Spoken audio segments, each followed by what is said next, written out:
Hey everyone, this is Nigel from iSchool here, and I'm super excited to bring to you the first video from our practical drum lesson series. Let's get into it. I bet you that in 3 practical steps, I can get you to play the first beat you've ever learned on drums, or that crazy beat you saw online somewhere.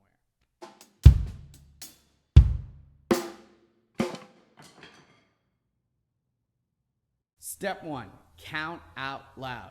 You've heard it a bunch of times and you hate doing it, but it's super important. Counting out loud is not something you do just to follow along with the music that you're attempting to play. Counting out loud is a way to increase muscle memory and limb independence. You're counting out loud to tell your muscles what to do and where to play. Yes, it is necessary, in case you're thinking that in your head. Step 2, look at what you're doing. So many times we get used to looking at a drum set that when we go to sit down behind it, we look at everything else around us besides the drum set. Now, this goes hand in hand with the first step. You have to look at what you're doing to memorize the beat. Not only are you going to memorize what it sounds like and what it feels like, but you're going to memorize what it looks like. So that way you can get back to playing in front of that mirror or the crowd or whatever it is you want to do and play along.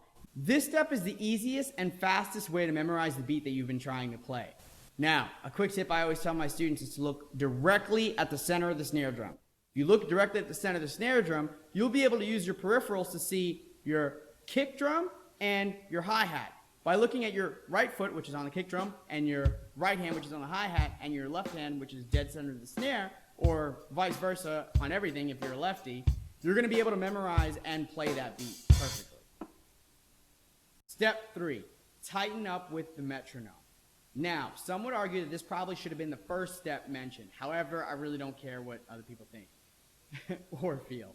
Oh, that's a bit harsh. I care about a little bit. Anyway, back to it. Tightening up with the metronome is the last step because after you've counted out loud and you saw what it looks like to play the beat, now you can use the metronome as sort of a glue to keep everything together, to help keep you accountable to staying in time. Also, it's going to help if you want to start to learn how to play the beat slightly faster, and then faster than that. Whether it's at 60 BPM, 70, 90, 80, it doesn't matter. It's going to act as a glue to keep everything together, and that's what's important, is staying in time and keeping everything together. Okay.